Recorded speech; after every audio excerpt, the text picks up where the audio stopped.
welcome, and thank you for joining me tonight. Before we begin, take a moment to find your most comfortable position. Let your shoulders drop. Let your hands rest. Let the weight of the day settle somewhere far from you. Tonight's story is a slow one, a gentle one. It is not meant to excite you or to keep you awake. It is meant to carry you, softly, steadily, into rest. If you enjoy these quiet Victorian tales, you're welcome to subscribe. It helps this small channel continue, and it means that new stories will find their way to you each week. And tell me, if you'd like, where are you listening from tonight? From a warm bed, perhaps? From a quiet room? From a city, or a village, or somewhere in between? It comforts me to know we are gathered here together, even across such distances. Now, let us breathe. 3 slow breaths. In through the nose, and out through the mouth. In and out. Once more. In and out. Good. Let your eyes close if they wish to, and if they do not, let them rest gently on something soft. The ceiling, the edge of a lamp, the dark, quiet window. Our story tonight is set in London in the winter of 1876. It is the story of a clockmaker's daughter, a small wooden box, and a night when 47 clocks began to slow, one by one, as though they too were preparing to sleep. Let us begin. Eleanor Ashcroft had made up her mind. She stood in the dim, lamp-lit workshop of Ashcroft and Daughter on the narrow, cobbled length of Cheyne Lane in Chelsea, and she looked at the clocks. All 47 of them. The brass wall clocks, the long case clocks with their patient pendulums, the small carriage clocks with their glass sides, the ormolu mantel clocks her father had loved more than any of the others. They ticked, each in their own small voice, and together they made the sound she had fallen asleep to every night of her childhood, a soft, irregular living hum, like a room full of quiet breathing. She had decided to close the shop. It was not a decision she had come to quickly. It had taken her the full 3 weeks since her father's funeral. She had sat every evening at his old tall desk, going through the ledgers, running her fingers over the columns of numbers, trying to find a way. But the truth had become plain. The shop was losing money. The rent was too high. Most of the old customers, the gentlemen who had brought their grandfather clocks for regulation, the ladies who had sent footmen with small travelling clocks in velvet bags, most of them were gone now, dead or moved to the countryside, or buying new clocks from the grand department stores on Regent Street, where a machine-made timepiece could be had for half the price of her father's careful work. She was 42 years old. She had never married. Her mother had died when she was 7. The shop had been her whole life, and her father, Thomas Ashcroft, had been the shop. Now he was gone, and she could not keep the shop alive on grief alone. Tomorrow morning the estate agent would come. The sign that hung above the bow-fronted window, the sign that read, in gold letters on dark green, Ashcroft and Daughter, Clockmakers, since 1841. That sign would come down. The clocks would be sold, one by one, to collectors and dealers. The workshop, with its smell of brass and oil and old wood, would belong to someone else, perhaps a milliner, perhaps a grocer, perhaps no one at all. And so, on this last night, Eleanor had come down to the shop to say her goodbye. She had brought a cup of tea. She had lit the oil lamp on the workbench, and she had sat for nearly an hour listening to the clocks tick. That was when she noticed the box. It was under the workbench, pushed far back against the wall, where her father's feet had rested for 40 years. Dust lay on it thickly, in the soft velvet way dust gathers on things that have not been moved for a very long time. The box itself was small, no larger than a lady's jewelry case, and made of dark wood, walnut perhaps, or rosewood. The corners were worn smooth. A small brass key sat in the lock. Eleanor had never seen it before. She knelt down on the bare wooden floor, her black morning skirt pooling around her, and she drew the box out. It was heavier than it looked. She carried it to the workbench, set it beside the lamp, and wiped the dust away with the edge of her sleeve. On the top of the box, in her father's neat, slanting hand, someone had written a single line of ink. The ink was faded to the color of weak tea, but the words were still clear. Eleanor, open this only on the day you decide to close the shop. She stared at it. Her father had known then. He had known that one day she might decide this. He had known, and he had left her something for this exact night. Her hand trembled slightly as she reached for the small brass key. It turned in the lock with a soft, well-oiled click. The sound was strangely loud in the workshop, as though all 47 clocks had held their ticking, just for that one small moment. Eleanor lifted the lid. Inside the box, on a lining of faded blue velvet, lay three things: a small carriage clock with a cracked glass face, a folded letter, sealed with a drop of dark red wax, and beneath them both, a single sheet of paper, upon which her father had written in the same careful hand an address she had never heard of. No. 11 Bellwether Street, Southwark. And beneath the address, one final line: she has been waiting for this clock since the spring of 1853. Eleanor set the lid of the box down very slowly. She looked at the little carriage clock. She looked at the sealed letter. She looked at the address, and though she did not yet know it, though she could not possibly yet have known it, the decision she had made, the decision to close the shop, was about to become undone, softly, irreversibly, over the course of a single snow-lit night. But first, she needed to understand, and to understand, she had to begin at the beginning. Let us go back for a moment, back to the street, to the city, to the time. For the story cannot be understood apart from the world that held it. London, in the winter of 1876, was a city of fog and gaslight. It was a city where the Thames still carried coal barges down to the sea, where omnibuses pulled by tired horses clattered over cobbled streets, where lamplighters walked each evening at dusk, lifting their long brass poles to touch the gas mantles one by one. The streets smelled of coal smoke and roasting chestnuts and wet stone. The sky, when the sky could be seen at all, was the colour of pewter. In Chelsea, on Shane Lane, the houses leaned slightly toward one another, as if sharing secrets.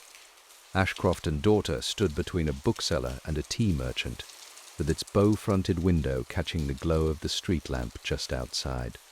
In the window, always, were three clocks: a tall, long-case clock in polished oak, a French ormolu mantel clock with gilded figures, and a small ship's chronometer in its brass-bound box. The window had been arranged the same way since Eleanor was a child. Her father had a particular feeling about what belonged where. Behind the window was the shop itself, a narrow room with a long wooden counter, glass-fronted cabinets holding pocket watches and small travelling clocks, and, along the far wall, a row of long case clocks standing like dignified guests at a party. The air in the shop was warm from the small coal fire, and it smelled of machine oil, of beeswax polish, and of the particular, dry, papery scent of old brass. Behind the shop was the workshop. This was her father's true kingdom. A long bench ran the length of the room, scattered with the tiny, precise tools of his trade, the fine screwdrivers, the oilers with their long, curved spouts, the jeweller's loop he wore on a cord around his neck, the small brass tweezers. Above the bench, pinned to the wall, were the technical drawings and the repair notes he had made over 40 years of work. And above those, a single framed photograph of Eleanor's mother, Catherine Ashcroft, who had died of a fever in 1841, when Eleanor was a small child, with hair the color of autumn leaves. Thomas Ashcroft had never remarried. He had raised Eleanor alone in the rooms above the shop, with the help of an old housekeeper named Mrs. Pence, who had come each morning for 30 years and baked bread in the small kitchen. He had been a quiet man, a careful man, a man who kept his promises precisely and who believed that a clock, properly built and properly cared for, should be able to keep time for 200 years. Eleanor had learned the trade at his side.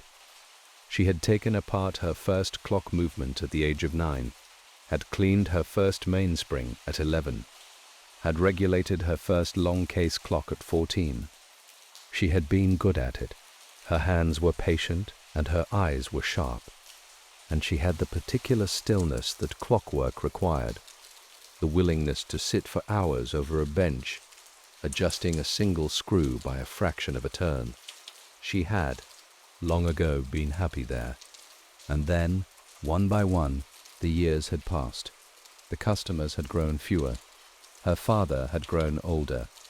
Mrs. Pence had retired to a cottage in Kent, and Eleanor had taken over the cooking.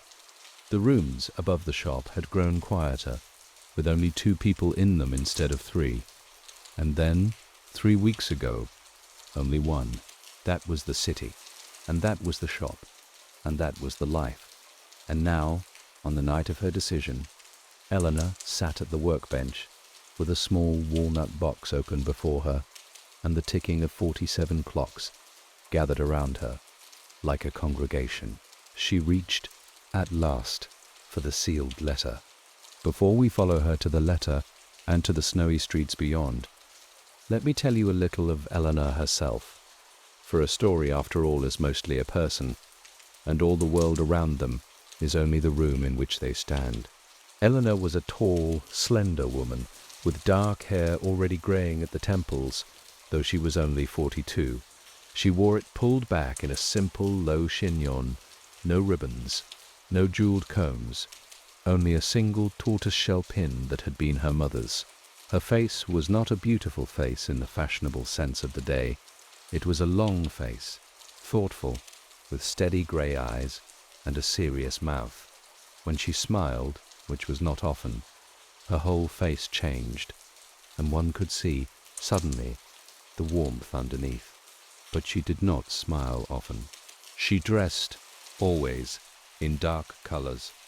Even before her father's death, she had preferred greys and deep blues and the quiet brown of a dove's wing. Now she wore black. The morning dress was of plain bombazine, without the elaborate crepe and jet of the fashionable widows. She had never cared for display.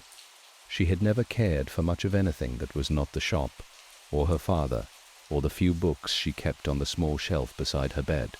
Her mother's Bible, a worn volume of Tennyson, a travel book about the Alps that she had read 3 times but never acted upon. She had once nearly been married. 20 years ago, when she was 22, a young solicitor named Henry Cole had courted her for a whole summer. He had been kind and earnest and a little dull, and she had liked him very much. He had asked her to marry him in the September of that year, and she had said yes.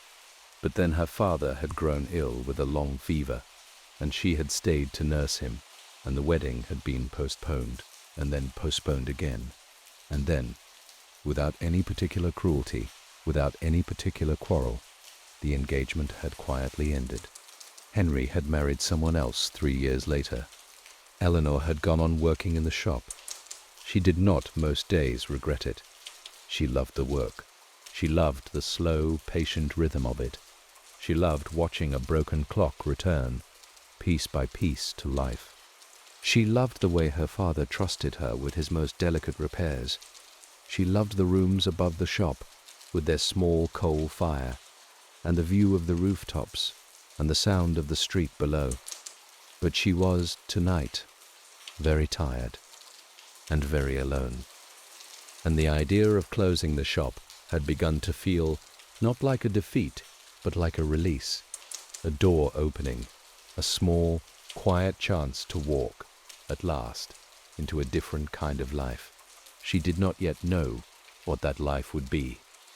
She had a small sum put aside, enough to take a cottage somewhere quiet, perhaps in Sussex or by the sea. She had thought about learning to garden. She had thought about writing letters again to her cousin in Bath. She had thought vaguely of travel. All of these thoughts had felt, in the past 3 weeks, like distant lights, small, warm, far away. And now there was a letter in her hand, and an address she did not know, and a small cracked clock, waiting. She broke the seal. The wax seal cracked softly under Eleanor's thumb. The paper inside was folded 3 times, and it had been folded long ago. The creases were sharp, set deep into the fibers, the way paper becomes when it has waited in the same shape for many years. She opened it carefully, as one might open the wing of a dried flower, and she spread it flat upon the workbench beside the lamp. The writing was her father's, but it was her father's writing from long ago, firmer, more upright, the hand of a younger man. The ink, she saw, was dated. At the top of the page, in the upper right corner, he had written, June the 12th, 1853, 23 years ago. Eleanor held her breath, and she began to read. My dearest Eleanor, if you are reading this, it means that you have come to the end of something, and so I must come to the end of something too. I have kept this letter in a box beneath my workbench for all your life, and I have hoped, in some quiet part of myself, that I would find the courage to tell you what is written here while I was still living. I did not find that courage. For that, I am sorry. You deserved it spoken, in my voice, in our own small kitchen, over a cup of tea. But I was a coward in this one thing, as in perhaps many others, and so I write it instead, and trust that paper will carry what the tongue could not. There is a woman. Her name is Miss Harriet Whitcomb. She lives, or lived, for I cannot know whether she still lives when you read this, at number 11, Belwether Street, in Southwark. She was, once, a long time ago, before your mother, the woman I intended to marry. Eleanor's hand went still on the page. She read the line again. The woman I intended to marry. And then she read on. We were young. I was 22, and she was 20. She was a music teacher's daughter, clever and lively, with hair the color of dark honey, and a laugh that I can still hear, even now, after all these years. We had been promised to one another for nearly a year. We were to be married in the August of 1853, but in the spring of that year she brought to my father's shop, for I was still working under your grandfather then, a small carriage clock that had belonged to her own father. It had stopped working, she said, on the very morning he had died the year before, and she had never had the heart to have it repaired. Now, at last, she was ready. She wished it to be mended before our wedding. It was to sit upon our mantelpiece, and to mark the hours of our life together. She left it with me, and she smiled at me as she left, and she said, I shall come back for it on the 1st of June. But she did not come back. 2 days before the 1st of June, a letter arrived at our shop. It was not from Harriet. It was from her aunt, a severe and capable woman named Mrs. Belfridge, who kept a respectable lodging-house in Southwark. The letter said, in the briefest possible terms, that Harriet had grown ill with a brain fever, that she had lost the power of speech and much of her memory, that she did not know her own name some days, nor the names of those who loved her, and that her family, meaning chiefly this aunt, for her father was already dead, believed it would be kinder and more prudent to release me from the engagement. I wrote back at once. I said that I would not be released, that I would come to Southwark, and that I would sit with her, and that I would marry her all the same, in whatever state she was in. I received no reply. I went to Belwether Street. I knocked at the door of number 11. The aunt, Mrs. Belfridge, received me in the parlor. She was polite, and she was firm. She said that Harriet did not wish to see me, that Harriet, in her few lucid hours, had asked that I be told to forget her, that a clockmaker's wife could not also be an invalid, and that a young man of 22 should not be asked to spend his life nursing a woman who might never recover. I asked if I might see her, only for a moment. Mrs. Belfridge said no. She said it firmly, and I understood, in the way one sometimes understands a thing without needing it explained, that she was protecting Harriet, that Harriet had asked for this, that to force myself upon her would be to harm her further. I left Bellwether Street. I walked back across the river. I sat in our shop for 3 days without working. I kept the clock. That is the part of the story, Eleanor, that you must understand. I kept the clock. I could not bring myself to return it, for to return it would have been to close the door, and I was not yet ready. And so the small carriage clock with the cracked glass face, the one that now lies beside you on the bench, sat on the shelf above my workbench through all the years of my life. I wound it each week for 23 years. I do not quite know why. Perhaps because a clock that is wound is a clock that is cared for, and caring for something is a small way of keeping faith with it. Perhaps because I wished, in some quiet corner of my soul, that one day Harriet might recover and might remember, and might come walking up Shane Lane to ask for her father's clock. She never came, but still I wound it. 3 years after all of this, I met your mother. Catherine was gentle and serious, and I loved her deeply, and I was faithful to her with my whole heart for every day of our marriage. She knew nothing of Harriet. I did not lie to her. I simply did not speak of it. It seemed a thing from another life, a life that had belonged to a younger man, a man I had left behind. Catherine gave me you, my dearest daughter, and then she gave me the terrible gift of her early death. And after that, there was only you and I, and the shop. But the clock was always on the shelf. Eleanor, I do not ask you to do anything with this. I do not ask you to seek her out, if she is dead, and she may well be, for brain fevers in that time took many. Then there is nothing to be done, and you should bury the clock with me, or keep it, or sell it, as you choose. But if she is alive, and if it is within your power, I would ask, only ask, that you return the clock to her. Tell her it was repaired long ago. Tell her it has kept good time. Tell her, if you can find the words, that she was not forgotten. And tell her, please, that I hope her life has been kind to her. I am sorry, Eleanor, that I did not speak of this while I lived. I am sorry that you must meet this piece of your father on paper, alone in the shop, on a night that is surely already difficult for you. But I thought, if the day ever came when you chose to close the shop, perhaps then you would also be ready to let other things end, and to let other things perhaps begin. Your loving father, Thomas Ashcroft. Eleanor sat very still at the workbench.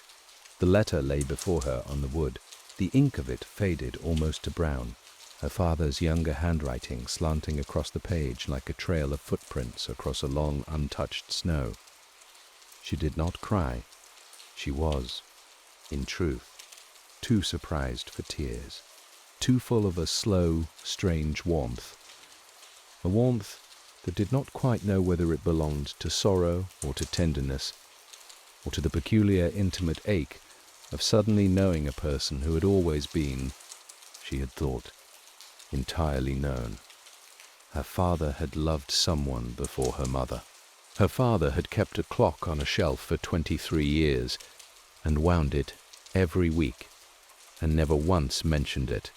Her father, who had seemed to her all her life the most transparent of men, had carried a small, quiet grief inside him from the age of 22 to the age of 70. Eleanor lifted the carriage clock from the velvet lining. It was smaller than she had remembered any of the ones in the shop, no taller than her hand, with a brass case that had grown soft and warm with polishing. The glass front was cracked, a hairline crack running from the upper left corner down to the center, catching the lamplight. The hands were set at 7:15. The maker's name, in tiny engraved letters on the white enamel face, read Whitcomb of Bath. So her father must have been right. The clock had belonged to Harriet's father, the clockmaker himself, in another city, in another time. She wound it very gently, with the small key her father had fitted into the back of the case. The mechanism responded at once, not with the shaky reluctance of a clock long unwound, but with the smooth, sweet purr of a clock that had been cared for faithfully for years by hands that knew it. The second hand began to move. A small, soft tick filled the silence, joining its voice to the 47 other clocks around her. 48 now. And suddenly Eleanor understood why the shop had always ticked, for as long as she had been alive, with 48 voices. She had never counted them before. She had always said there were 47 clocks, but there had been 48. One extra, one small cracked carriage clock, tucked in a wooden box under the bench, waiting all her life. For a woman, it had never quite forgotten. She looked at the address again. Number 11, Bellwether Street, Southwark. She looked at the window. Beyond the bow front, the street was dark. Snow had begun to fall, soft, large flakes, the sort of snow that meant a quiet night and a colder morning. The lamp outside was haloed in white. It was, perhaps, nearly 9 o'clock. Too late, certainly, to call upon an elderly woman in Southwark. But Eleanor did not intend to wait. She folded the letter carefully and placed it back inside the walnut box. She closed the box, and she tied it in a square of brown paper, with the small carriage clock beside it in a nest of cotton wool. She went up the narrow stairs to her room above the shop, and she changed from her slippers into her walking boots, and she put on her heavy black cloak with the hood, and she took her father's walking stick, the one with the silver handle he had carried on his evening walks, and she came back down to the shop. She stood a moment at the door, the parcel held against her breast, and she looked once at the ticking room, the long case clocks with their patient pendulums, the ormolu mantel clocks with their gilded figures, the ship's chronometer in the window, the oil lamp still burning on the workbench, the empty chair. "I shall not be long," she said aloud, as though her father were there to hear her. Then she turned the key in the lock, and she stepped out into the snow. Shane Lane was nearly empty at this hour. A single cab stood waiting at the corner, its horse breathing steam into the cold air, the driver huddled in a caped greatcoat on the box. Eleanor crossed the cobbles, her boots leaving small dark prints in the fresh snow, and she spoke to the driver through the small window. "Bellwether Street in Southwark," she said. "Number 11. The driver blinked down at her. "It's an hour's drive, miss, in this weather. And Southwark ain't, well, miss, it ain't quite Chelsea, if you take my meaning." "I understand," Eleanor said. "I shall pay whatever is fair." The driver hesitated for another moment. Then he nodded, and he opened the small door, and Eleanor climbed inside. The cab smelled of old leather and pipe smoke, and a faint, not unpleasant trace of horse. She settled herself on the worn velvet seat, the parcel on her lap, and she drew the heavy leather blind aside with one finger to watch the streets go by. The horse moved off at a slow, careful trot. The snow was thicker now, falling steadily, and the wheels of the cab made a soft, muffled sound on the white-covered cobbles. Eleanor watched as they turned out of Shane Lane, down to the embankment, where the great dark river ran black and slow between its stone walls. The gas lamps along the river were reflected in the water, each one broken into a trembling, shivering line of gold. They crossed at Blackfriars. The bridge was nearly empty, only a single omnibus passing the other way, its windows glowing softly with the yellow light of inside lamps. Eleanor could see the passengers dimly, bundled in their coats, each in their own private world. A young man reading a folded newspaper, an old woman asleep with her chin on her chest, a child, no older than 5, pressing her face to the glass to watch the snow. Eleanor had not been to Southwark in years. It was not a part of the city she had ever had cause to visit. She knew it only by reputation: the old theatres, the wharves, the narrow lanes behind the borough market, the slow, patient poverty of the dockside. Her father had gone there sometimes when she was a child to visit a craftsman who made the fine enamelled dial plates for his commissioned clocks. He had always come back quiet. Tonight, the cab rolled through streets she did not know, warehouses with shuttered windows, a few late public houses, their lamps glowing through frosted glass, a church tower rising up through the snow, its clock face lit softly from within, and Eleanor noticed, without meaning to, that it showed the correct time. 9:15. Her own small clock ticking inside the parcel on her lap would have agreed. At last the cab slowed and then stopped. "Bellwether Street, miss," the driver said through the small window. "Number 11's the one with the blue door, 3 down from the corner. Shall I wait?" "Yes, please," Eleanor said, "if you would. I do not know how long I shall be." She paid him half the fare in advance, as a gesture of good faith, and she stepped down into the snow. Bellwether Street was a short, narrow street, lined with tall, thin houses that leaned close together as though for warmth.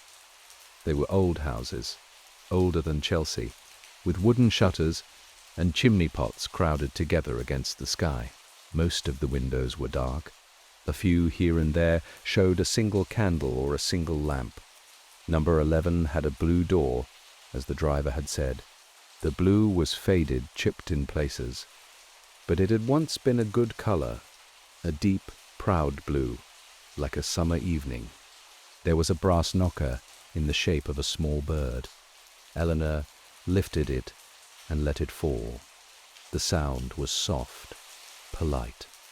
For a long moment, nothing happened.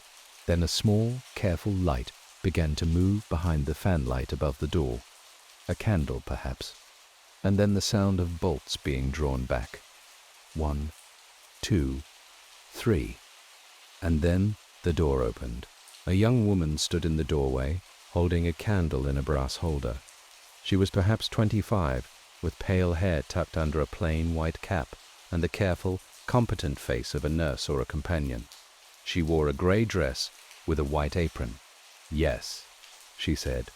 Her voice was low, polite, and slightly surprised. "Good evening," Eleanor said. "I beg your pardon for calling so late. My name is Miss Eleanor Ashcroft.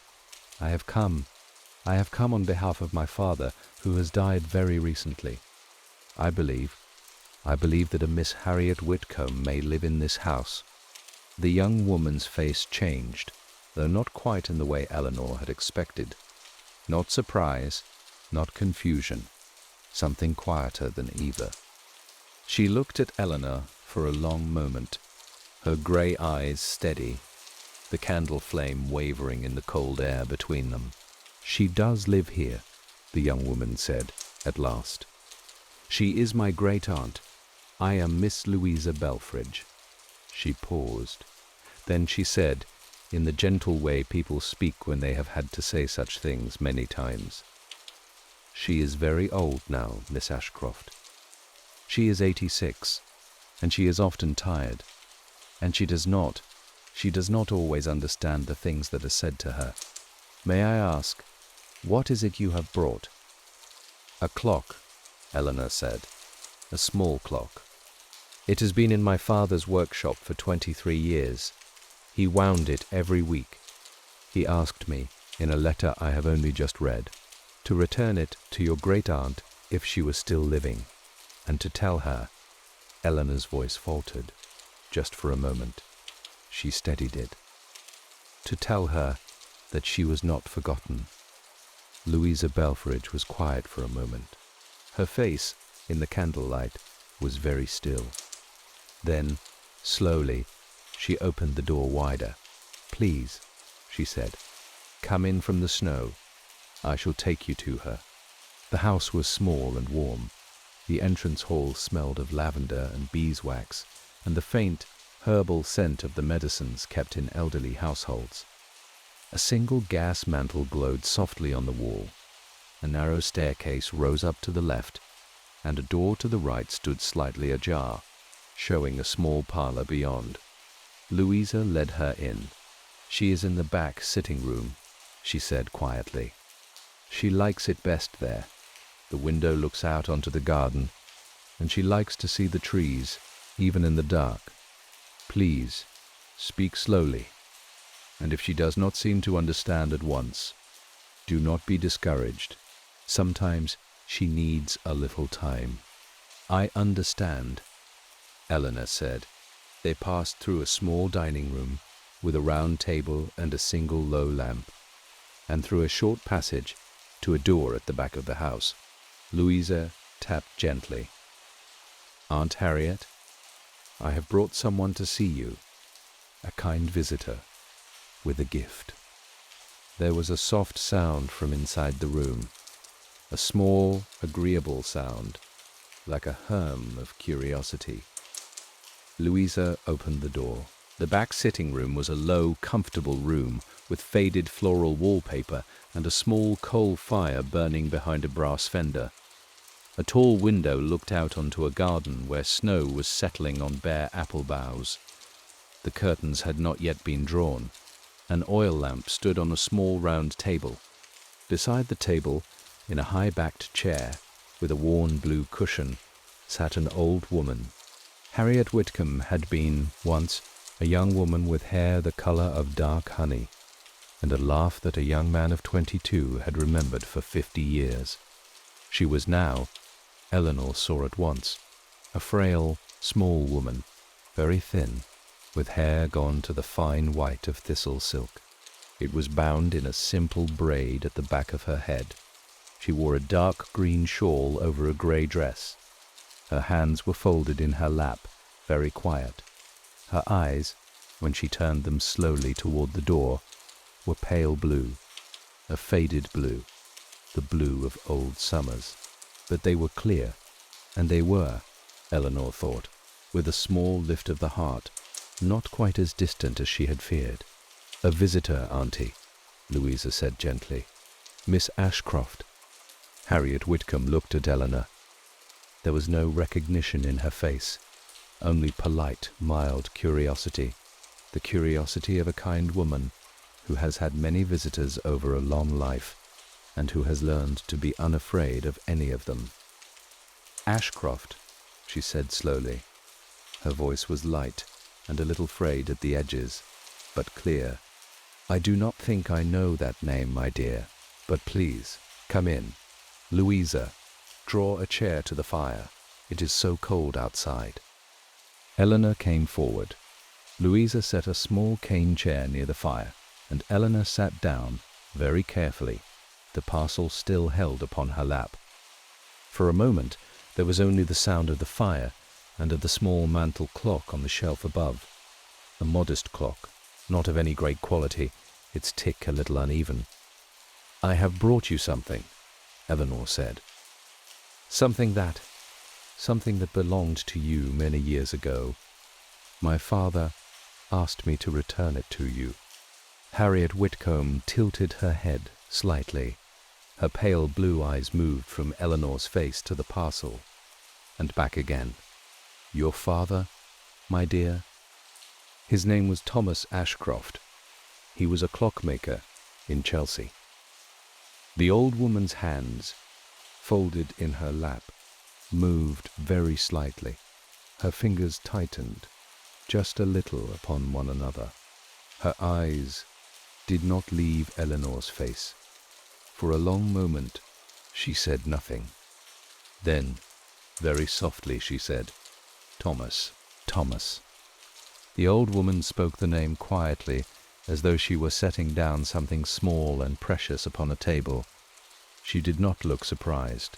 She did not look distressed.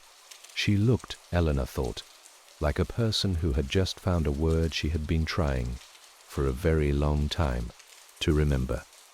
Louisa, standing quietly behind Eleanor's chair, drew in a small, careful breath. "Yes," Eleanor said, as gently as she could, "Thomas Ashcroft. He was a young man in the spring of 1853. He was to be married that August." Harriet's pale blue eyes moved, very slowly, to the window. Outside, the snow fell steadily upon the bare apple boughs.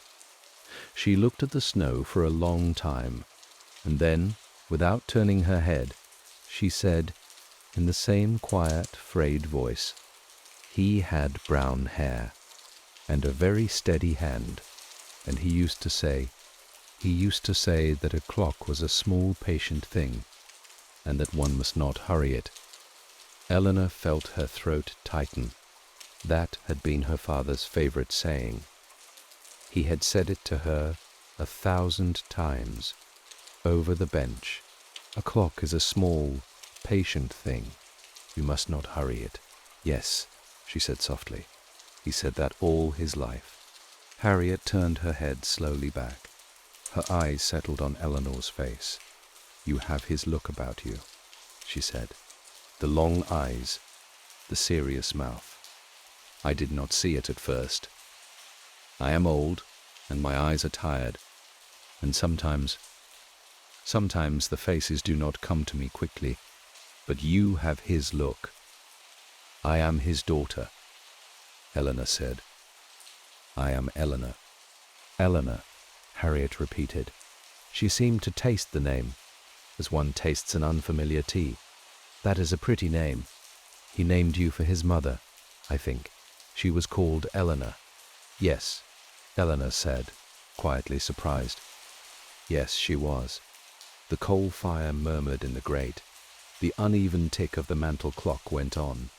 Louisa, behind Eleanor's chair, stepped softly to the fire and placed another lump of coal upon it with a small pair of brass tongs. Then she withdrew again and stood with her hands folded, and she watched. "I have brought you something, Miss Whitcomb," Eleanor said. "Something of yours. Something that has been kept for you for a very long time." She opened the parcel slowly on her lap. She drew aside the cotton wool, and she lifted out the small carriage clock with its cracked glass face, and she placed it gently upon the small round table at Harriet's elbow, beside the oil lamp. The old woman looked at the clock. For a long moment she did not speak. Her hands, folded in her lap, grew very still. Eleanor watched her face, and she saw, moving across it, the slow passage of a long recognition. Not a sudden recognition, not the startled recognition of a face remembered all at once. A slow one, a gathering one, like a tide coming in over a familiar shore from very far out.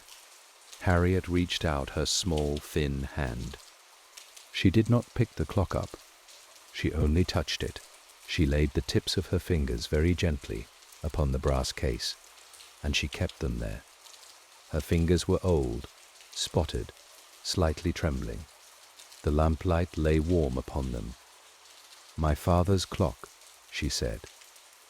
"Yes," Eleanor said.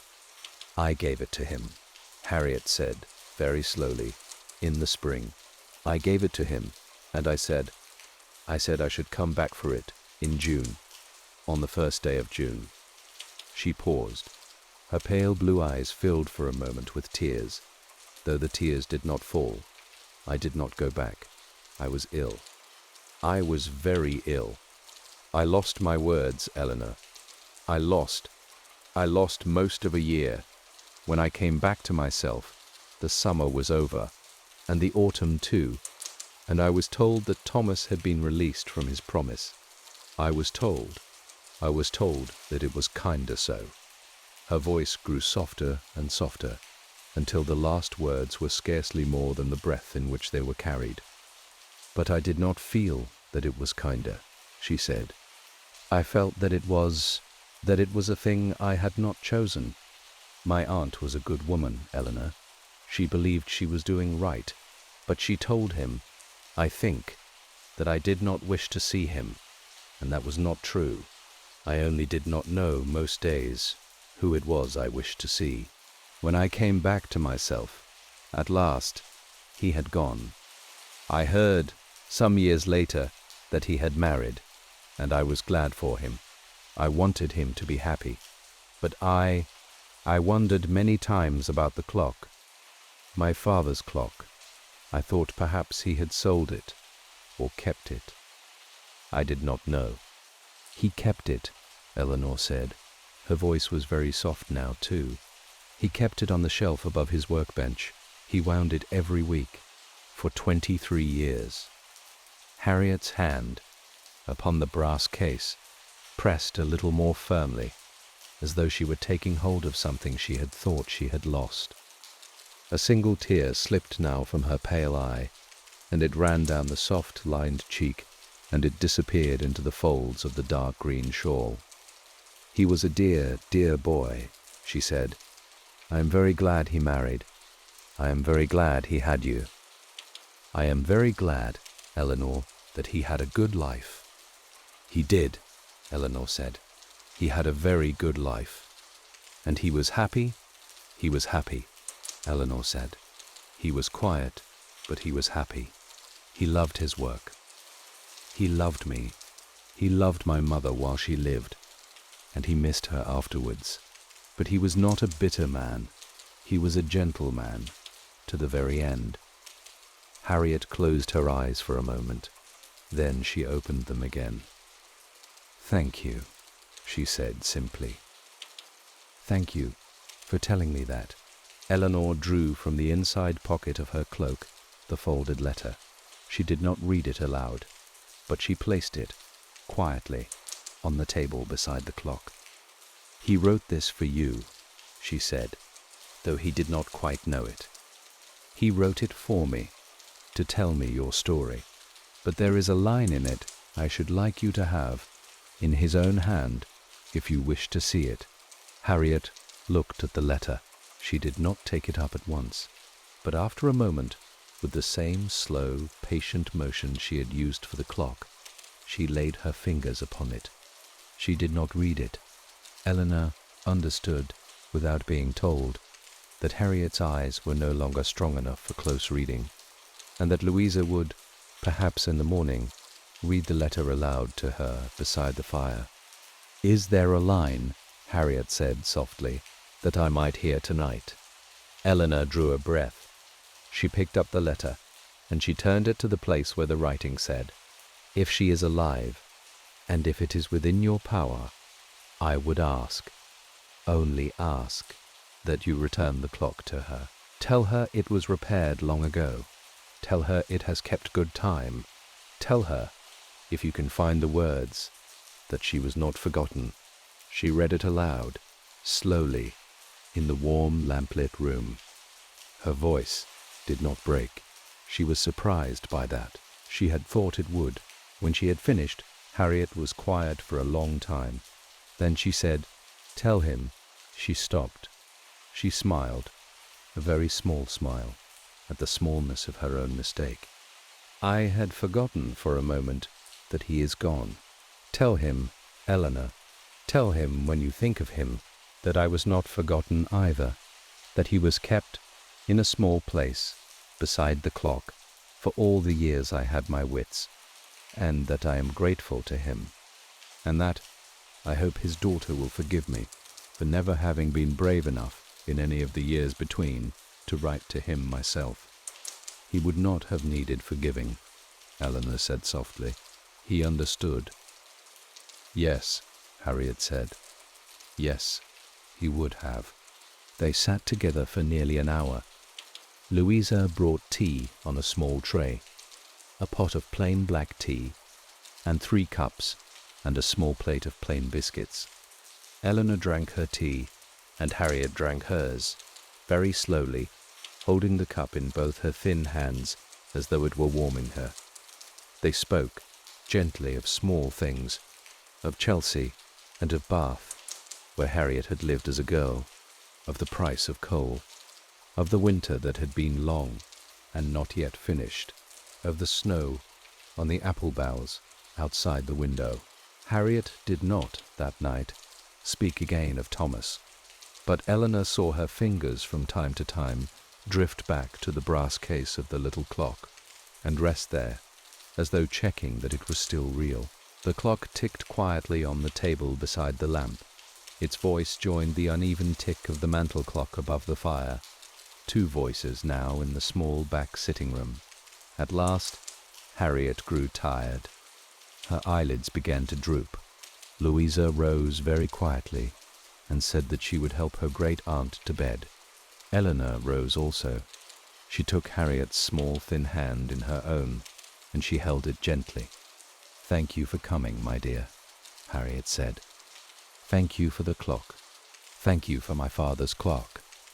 "You are very welcome," Eleanor said. "You will come again."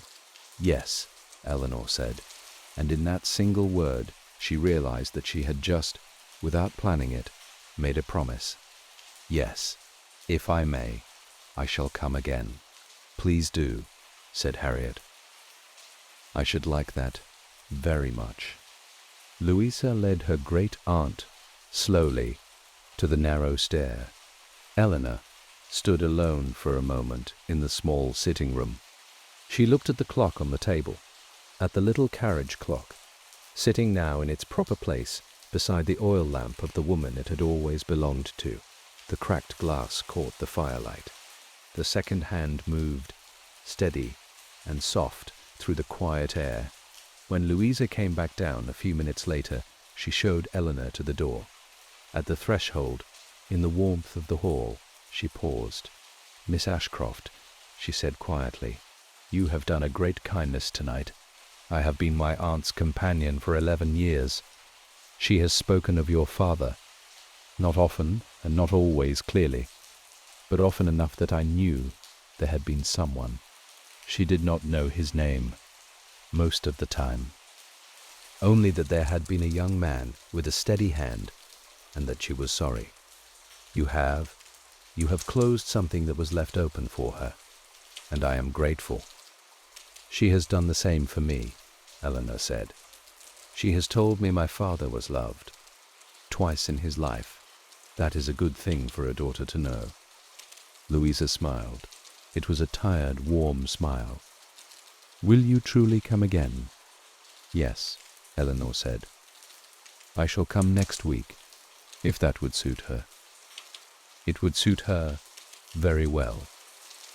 Eleanor stepped out into the snow. The cab was waiting still at the end of the street, the driver dozing on the box, the horse patient beneath its blanket. The snow had stopped falling. The street was white and quiet, the lamps glowing softly. Somewhere far away, a church clock was striking 11. Eleanor climbed into the cab. "Shane Lane, please," she said through the small window. The driver nodded and clicked to the horse, and the wheels turned softly in the new snow, and they began the slow journey back across the river. As they rolled along the embankment, Eleanor looked out at the river. The black water moved slowly beneath the bridges. The gas lamps made their long, trembling reflections. The sky above the rooftops had begun to clear. A few stars showed, very small and cold, between the chimney smokes. And somewhere, between the river and the shop, she realized that she was not going to close Ashcroft and Daughter after all. The realization did not arrive with fanfare. It arrived the way most of the true realizations of her life had arrived. Quietly, without asking permission, as though it had been there all along and was only now stepping forward to introduce itself. She was not going to close the shop. She was going to keep it. She was going to open it tomorrow, as she had opened it 1,000 times before. She was going to wind the clocks. She was going to answer the door when the bell rang. She was going to sit at the workbench with the oil lamp at her elbow, and she was going to do the slow, patient work that her father had done, and that his father had done, and that she herself had done for most of her life. She did not know yet how she would make it pay. She did not know whether the shop would survive another 5 years, or 10, or 20. But she knew quite suddenly and quite completely that she was not ready to close the door. Not yet. Perhaps not for a long time. The shop had not only been her father's, it had been hers too, and there were things in it, small, patient things, that still wanted tending. Her father had taught her to wind a clock every week, whether or not it had anywhere to go. He had wound a cracked carriage clock for 23 years, in the quiet faith that one day it might find its way home. It had. Tonight, it had. Eleanor thought, perhaps, that the shop might be her cracked carriage clock, and that she might yet wind it a little longer to see where it wished to go. She leaned back against the worn velvet of the cab seat, and she closed her eyes, and she let the slow, muffled sound of the wheels carry her home. In the morning, Eleanor sent a note to the estate agent. It was a brief, polite note. I have reconsidered. Ashcroft and daughter will not be closing after this month. I beg your pardon for the change of plans, and I thank you for your kindness. She sealed it, and she gave it to a small boy from the newsstand at the corner, with a penny for his trouble, and she watched him run off into the cold, bright morning with the note in his cap. She took down the small sign in the window that read, "Closing sale, all stock reduced." She put back the regular card, the one her father had written himself in copperplate, that read, "Repairs undertaken. Commissions welcomed. Clocks may be left with confidence." She opened the shop at 9 o'clock, as her father had always opened the shop at 9 o'clock. The bell above the door rang its small silver ring. The first customer of the day was a young woman with a tortoise-shell bracelet watch that had stopped in the night. Eleanor took it gently from her hand and said that she would see to it within the week, and wrote out a small receipt in her father's old leather repair book.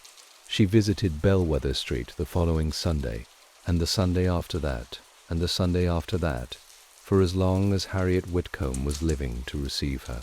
The old woman's memory grew softer still with the passing months, and then with the passing year. But the little carriage clock sat always upon the small round table beside the oil lamp, and Harriet's hand went always without fail to rest upon its brass case when Eleanor entered the room. She did not always remember Eleanor's name. She did not always remember, from one Sunday to the next, that she had been visited the week before, but she remembered always the clock. And she remembered, when her eyes met Eleanor's, that this was the daughter of a young man with a steady hand, who had once promised her a life, and who had not, in his heart, ever quite let her go. When Harriet Whitcomb died, 2 years later, peacefully, in the back sitting-room, on a bright spring morning, she was holding the brass case of the carriage clock in her small white hand. Louisa wrote to Eleanor at once. Eleanor came the same afternoon. She sat beside her friend's body for a quiet hour, and she wound the clock one last time. And then, at Louisa's gentle insistence, she took the clock home with her, back across the river, back to the workshop on Chain Lane, and she placed it once more upon the shelf above the workbench, where it belonged, where it had always belonged. She wound it every week for the rest of her life. Ashcroft and daughter did not become rich, it did not grow famous, but it did not close. Eleanor ran it until she was 74, and she trained over the years 2 young apprentices, a boy and a girl, both from the neighborhood, and when she herself grew too old for the fine work, the girl, who had become a young woman of great skill and great patience, took over the shop. Eleanor lived on in the rooms above for another Eleanor quiet years. She died in her bed in the winter of 1919, with the 48 clocks of the shop ticking softly below her, each in its own small voice, and together making the sound she had fallen asleep to every night of her life. A room full of quiet breathing. On her bedside table at the end was the cracked carriage clock. It was still keeping good time. And now, dear listener, our story is done. Let the small clock go on ticking in your mind if you wish. Let it keep its quiet time. There is nothing more tonight that you need do, nothing more to attend to, nothing more to decide. The shop is open. The clocks are wound. The woman is remembered. The daughter is safe in her rooms above. The snow has stopped falling and the stars have come out, and it is very late and it is very still. You may let your thoughts too become quiet. If any small worry has risen up during the story, some thought of tomorrow, or of a thing undone, or of a word you wished you had said differently, let it go soft. Let it settle somewhere. You will find it in the morning if you need it. Tonight, it is not yours to carry. Feel the weight of your body where it rests. Feel the warmth of the blankets. Feel the quiet of the room around you. Somewhere, far off, a clock is ticking. Perhaps it is your own clock. Perhaps it is Eleanor's, on the shelf above the workbench. Perhaps it is Harriet's, on the little table beside her lamp. It does not matter. They are all, really, the same clock. A small, patient thing, doing its slow, steady work in the dark while the world sleeps. Your breathing is slow now, slower than when we began. That is well. Let it stay that way, in and out, in and out. Let each breath be a little longer than the last, or a little shorter, whichever your body wishes. There is no right way. There is only the breath you are given, and the breath that follows it, and the quiet space between. The workshop is dark now on Shane Lane. The oil lamp has been put out. The clocks tick on in their darkness, each in its own small voice, and together they make a sound like quiet breathing, like a room full of sleepers. Like you now, in your own dark room, with your own slow breath, drifting down, softly, into rest. There is nothing more for you to do. Sleep now. Rest well. Good night.